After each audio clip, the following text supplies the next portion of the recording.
Yes, it's time for Mark Meets, in which I speak to the biggest names in the world of politics, showbiz, sport and beyond. And a quarter of a century after Diana's tragic death, who better to speak to than the man who kept her safe for 5 years, Ken Wharfe. Joining the Met Police as a special cadet at the age of 17, Ken Wharfe attained the rank of inspector before being selected to join Scotland Yard's elite Royalty Protection Department. This SAS-trained officer was chosen to head up the security for the Queen's grandchildren, heir apparents, Prince William and Prince Harry, who as children effectively called him Uncle Ken. A year later, in 1987, he was appointed a personal protection officer to the Princess of Wales, Diana herself. Ken Wharfe became a close friend and loyal confidant who shared Diana's most private moments. His books, Diana, Closely Guarded Secret, and the follow-up, Guarding Diana, Protecting the Princess Around the World, both became instant bestsellers. And Ken Wharfe joins me now. Hi, Ken. Hi, Mark. Good evening. Great to see you. Ken, and you. Look, what a journey, what a story. You became William and Harry's bodyguard first in 1986. What were your first impressions of their mother? I mean, I never forget that day, Mark, because it was really extraordinary. I mean, I was sent up to Sandringham in Norfolk, one of the Queen's palaces there, quite, sort of worried at meeting a member of the royal family, like I think most people would have been at that time. And I was shown into this white room by a very attentive butler. And there was William, aged 5, attempting to play the piano, very badly, I might add. And Harry was still on a small coffee table, destabilising a vase of royal lilies. And Diana said to me, without any introduction from anyone else, I don't envy you look after my kids, Ken, because they can be a bloody nuisance. And William turned around in that sort of just William mode and said, I'm not a bloody nuisance. And Harry could barely speak, said something, fell off this table, followed by this vase that crashed on the floor. Of course, they legged it, as you would expect, being pursued and chased by the mother. And I hadn't said a thing. And I thought, I never expected this. And this was something completely out of it. But actually, Diana came back and said, I don't envy looking after my 2 kids, Ken. But it was that sense of normalcy of that moment that sort of really did it for me, because actually that's something that Diana throughout her entire life always craved for, was something to be normal. And that was my first meeting. But she was incredibly funny. I mean, listening to your guests here, she, even now, 25 years after her death, people still talk about her. But I think the great thing about her was her fun, her sense of humour, certainly her compassion. And all that you said in the introduction, Mark, was all that I recognised. Yes, and of course, she was devoted to her kids. I mean, yes, she got fed up with them. You've got kids, I've got kids. They can drive you mad. But they were her life. Oh, they were. I mean, William's first day at school, I remember, in North London. And he had this sort of rather obsession with photographers. He couldn't say photographers because his mother said to him, listen, when you get to school, William, there's going to be a lot of photographers there and I want you to behave yourself. You're going to get this for the rest of your life. And under the sort of peak of his new cab, he said, don't like photographers. Which he didn't do, but I mean... Some things never change. But I mean, they were great fun. They were mischievous. I mean, the comparisons, he and Harry were great fun. I mean, Harry was the jester of the pair, and I dare say that, well, I'm for a fact that William was rather envious and jealous of Harry because he was very popular as a kid. But Harry was a real tearaway. I mean, I nearly lost my job once over him because he was trying to relieve a sense of boredom. He came into my office and said, Ken, I need to do something. And I said, OK, look, here's a radio. Go up to the garage, speak to the chauffeur, make a phone call, and I'll give you another job. So we did that 4 or 5 times, gone to the chef, gone to the flower sale, whatever. In the end, he said, can I go down and see Aunt Jane, which is Diana's sister, which was just outside the front of Kensington Palace. So I checked with Diana's sister. Off he goes down to Aunt Jane down at the old barracks. And Jane said, I'll give you a call when he's on his way back. But he was dressed in his sort of khaki, his camouflage army jacket, suit, whatever. Anyway, about 20 minutes gone, I rang Jane. I said, have you sent Harry back yet? And he said, no, I sent him back 10 minutes ago. So a slight panic set in, so I called him up on the radio. I said, Harry, it's Ken, where are you? Just a moment. I'm outside Tower Records, he said.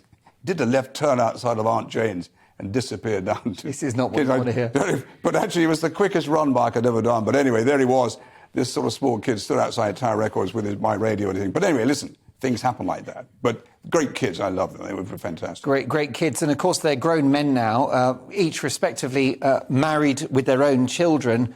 What would Diana have made of the tension between the 2 brothers, and what would she have made of Harry's departure to the United States? Well, I think what's been missing from my observations and the reading over the last few years is that there needed someone to sort of broker this setup, really. Because, it doesn't quite make sense that as two young kids, they were sort of joined at the hip, really. And, what's more important, of course, that their father, the Prince of Wales, he saw them, certainly when the Queen, said to him 4 or 5 years ago, once that the Duke of Edinburgh was sort of relieved of royal duties because of his state of health, the Prince had the idea of his two young princes being part of this sort of pyramid to sort of move to take the royal family into the future. Sadly, it looks as though he's lost 1/3 of that star now. But Diana, I think, certainly would have understood where Harry was coming from in terms of, wanted a change of life, but would have understood clearly, look, hang on a minute, let's just give this a bit of time, because their departure was really sudden from the royal family. I don't think Meghan gave it a real chance. Why did this happen? Clearly, like Diana, if there is a similarity, she was incredibly popular. The royal family generally have a problem with junior members coming into the family that are more popular than themselves. So I think that was an issue. So I think Diana would have been a good go-between here to sort this out. Sadly, that never happened. Diana might have prevented Megxit. Well, I think, OK, it would have been different from what we now see it as. But I do think Diana, having effectively been there herself, would have seen the value of actually giving this some time. I think their exit was rather premature. But who knows? Personally, I think, we could see Harry and Meghan return in a new style, in a new format. Who knows? I mean, there's a lot of conversation going on about this. But I think, one has to be optimistic. But who knows what might happen? The jury's out on that. Well, you know Charles very well, of course, because you were responsible for the protection of his children. And I know you think Charles is actually a decent guy, perhaps misunderstood by the public and the press. And do you think he might welcome Harry and Meghan back to the fold when hopefully a long time from now we lose the Queen? Well, I mean, I think, everything's sort of hinging now on what Harry might be saying in this book that's yet to be released. But, I mean, going back to the question there, Mark, the Prince of Wales, was an incredibly generous man during my time working there. And, very difficult for him, as it was for Diana, in the sort of breakup and collapse of their marriage.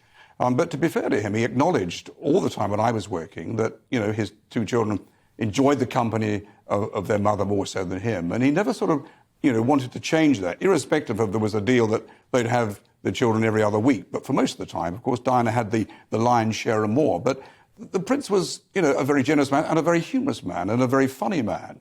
And I had the occasion to work with him on many, many occasions. And Diana was just the same. But there was one story I remember, I must tell you, which was so lovely, just to give you an idea of his sense of humour. I went with him one night to the Royal Opera House, and at the end of which he always used to go to the National Gallery privately to look there. And we remember arriving at the Sainsbury wing, and he with his black tie with a small entourage of men and myself, equally dressed in black tie. And there stood by the door is a commissioner. Well, these commissioners didn't have a sort of fitted jacket and suit, but there was this poor chap about 5'6", with a jacket and tie for a man, 6 foot, whatever. So the tie was knotted halfway down his chest, in desperate need of a haircut. And a very nervous man, as the Prince arrived, he sort of came out and said, "Evening, sir." And the Prince said, "Oh," he said, "how long have you been here?" He said, 7.5 years, sir. He said, "It's an awful long time to wait for me." That's brilliant. That's brilliant. But, that was the start. Yeah, exactly. Maybe a chip off the old block in terms of his father's wicked sense of humour. Well, exactly. I mean, the Duke of Edinburgh, as you know, was a doyen of sort of quick jokes and cracks, which I think that enhances, I think, the royal family. I think we need that. Well, let's talk about you, because you've been, now you're an expert in security as well as a broadcaster and best-selling author. What a responsibility protecting the most famous and arguably most popular woman in the world, Diana. How did you carry that responsibility? I mean, it must have dominated your life for all those years. Well, I think, being a bodyguard protection officer, I mean, it's first of all and foremost, the person that you're protecting needs to know that they accept what you're doing. Diana was fantastic in the sense that every week she would write out a list of all that she was doing, privately and public. So we were never in any doubt as to what we had to do. So she didn't really go AWOL. She wasn't hard to protect. Well, certainly never went AWOL with me. I mean, but understood and accepted totally why she needed protection. Different perhaps from the other members of the royal family that had protection from birth. She inherited it as a 19-year-old and accepted it and found it at times an intrusion. I mean, it was an intrusion of her privacy. But we were able to sort of work around that and, you know, make it work for her. And, you know, I remember, you know, in 1993 when I left Diana, you know, and that was the moment at which she lost her title. Well, exactly after that. The Panorama interview. Well, no, this was actually before that, Mark. You know, the Panorama didn't happen until 95, but, you know, I left her in the October of 93. And I remember being invited back to Kensington Palace to see her, you know, after I'd left. And we had this fantastic time. It was just like that very first time I met you. I met her in Sandringham, you know, 6 years previously. And we sort of reminisced and talked about the fun times that we had. And there were many, many fun times. She was an incredible person to work with. I don't think I've ever laughed so much in my life. I became the best listener ever, and travelled the world, you know, so many times. But she said to me at the very end of it, she said, "Look, you know, you've always been great and given me good pieces of advice. You know, if there's one piece of advice, what would it be?" And I said, "Well, the best thing I can give you, and I don't know where you're going to go after here, but I said, look, whatever you do is don't give up your Scotland Yard security, because you'll always be Mrs. Wales, and, you know, whatever you do, even if you," and I jokingly said, even if you change your sex, you're going to need this, you know, because we've always enabled you to do effectively what you want, and we've broken rules. But it's given you that privacy. And I accept that, you know, we have been an invasion of your privacy. But sadly, she never did it. And unfortunately, that, for me, is probably the reason why I think Diana died. And, you know, I've been very critical and very open about my criticism of the security of that night in Paris. And I do think... To all intents and purposes, what we know, allegedly, effectively a drunk bouncer at the wheel of her Mercedes-Benz, driving too quickly. Well, I think what was interesting in the last few days, Mark, was Lord Stevens' report and ultimate programme on national television about the investigation of Diana. And I think, you know, I think we have to listen to what Stevens said, because what he did as a senior police officer, with a team of, you know, the best detectives in the land, they chased the evidence of the facts of that case. And he concluded naturally, in the way that Lord Hervé Seffen did in France and Scott Baker did in the inquest in London, that this was a tragic accident, you know, with the pursuing paparazzi as well. I think what needs to be done now, and I've said this for a long, long time, is that we need to look now and try to establish, you know, what went wrong in Paris. In other words, you know, what really did go wrong to cause this? Because there was no conspiracy here. And it was, in my view, it was the ineptitude of the security, sadly, at that time, that was looking after Diana. And it was private security. It wasn't Scotland Yard, and it wasn't your level of expertise with which you've shared us tonight so much detail. Ken, great to see you. We're friends. Thank you, Mark.